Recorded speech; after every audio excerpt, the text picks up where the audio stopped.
Atemi, Ichigo. Atemi 1 through 5. This is 5 separate techniques. I've seen them in different orders, but the techniques remain the same. The 2 main orders that I know of are the Suigetsukan order and then the order that Sensei is currently using for testing purposes, which is very similar, and the techniques are the same. The first one is a strike. I've heard it's called the eye tooth.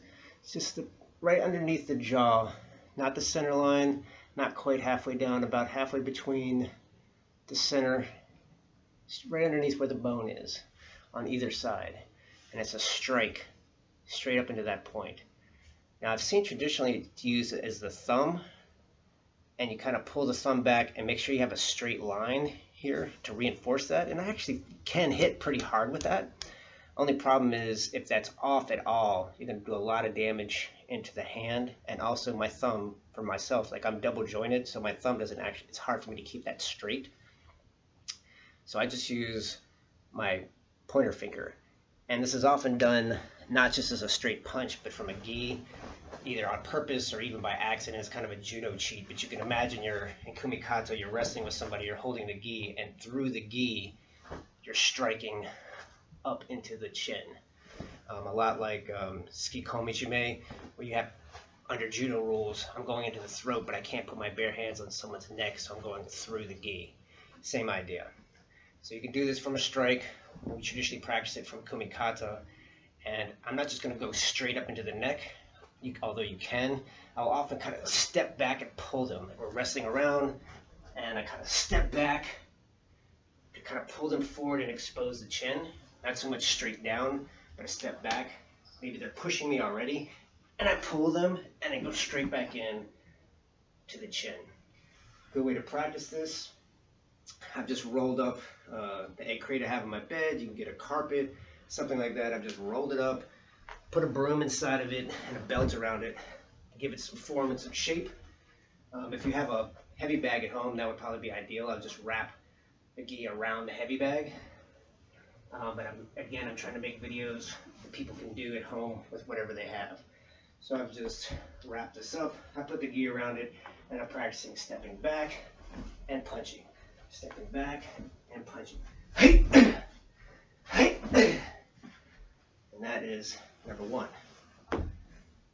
Number 2 is a throw to the ground, bouncing the head off the ground, and then headbutting them on the ground into their temple. I learned this from Dakikubi Goshi. I thought of it a lot like Dakikubi Shime, except instead of going all the way to the ground and locking the arm, just going down to my knee, bouncing the head off the ground and headbutting. But I think it can be from any throw. This would also be good from Osotogari. I go in, maybe blocking a punch, and instead of grabbing the gi, I'm snapping the head back as I sweep, bouncing the head off the ground and headbutting. I'll show it from Dakikubi Goshi, just because that's how I learned it.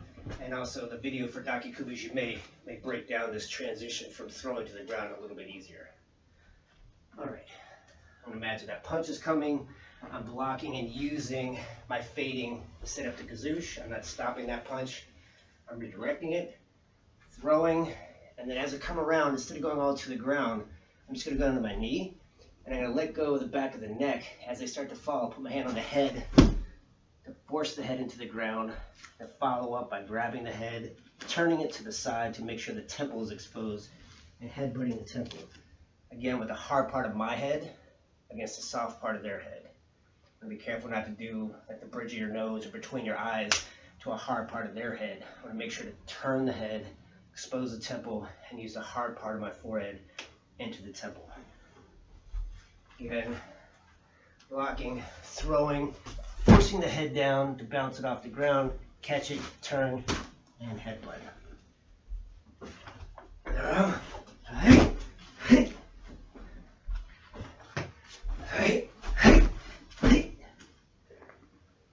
Number 3.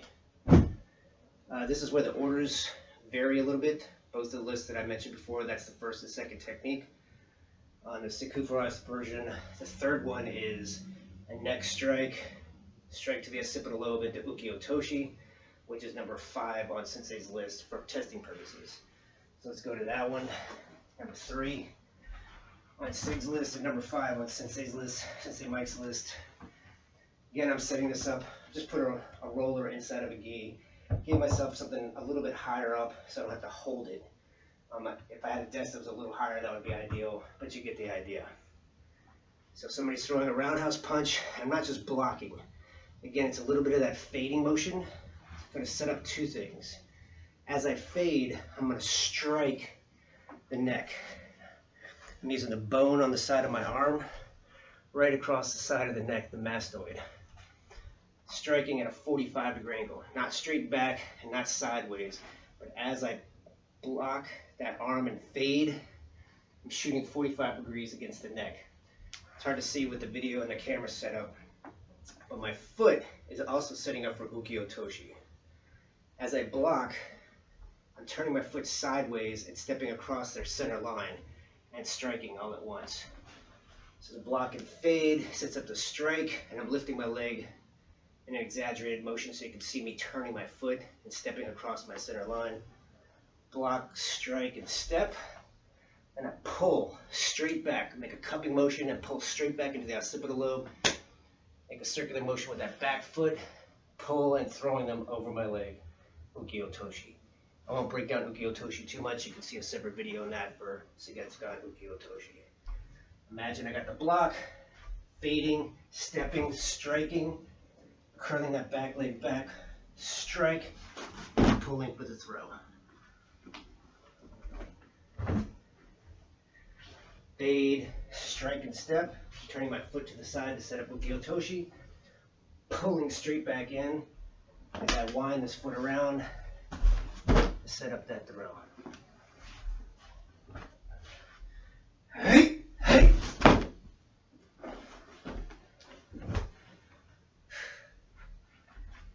Hey, hey.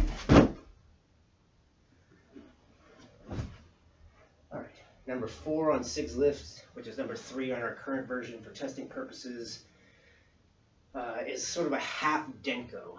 The video for Denko, you see the primary version is this ridge strike to the line between the eye and the ear, groin straight with the knee, and a palm strike to the nose all at once. This one's only one strike with the arm, and I'm switching sides. The hand that would be striking across the eye, the ear line, is on the opposite side on Denko. On this one, it's on the same side, and that's all I'm doing. I'm not doing another punch. Often we do this from someone's throwing a roundhouse punch, blocking with one side, striking with the other. Although I actually prefer to block on the same side, to me that makes more sense practically. If I'm blocking a punch here, it chambers my arm, and also I know that this area is clear for that strike. If I block on this side, I don't necessarily know they're going to not be able to block on this side, but I guess that's also why you're throwing a knee to get at least one of those. So I think the way we generally practice it is block and strike. It can also simply be block and strike, or even from kumikata, block and strike. And just like I practice Denko, you can also use your rolled up carpet, or like I did in the Denko video, I'm just using a small mattress, which is nice because I can actually get the side of it to get that striking, chopping motion. Chopping and kneeing all at once. Hey! Practice. Block. Hey! Block. Hey! Got the other side. Same thing. Block the outside. Hey! Or block. Hey! And last but not least, number 5 on Siku for us list and number 4 on our current testing list is I'm snapping the head back and then raking it back down again.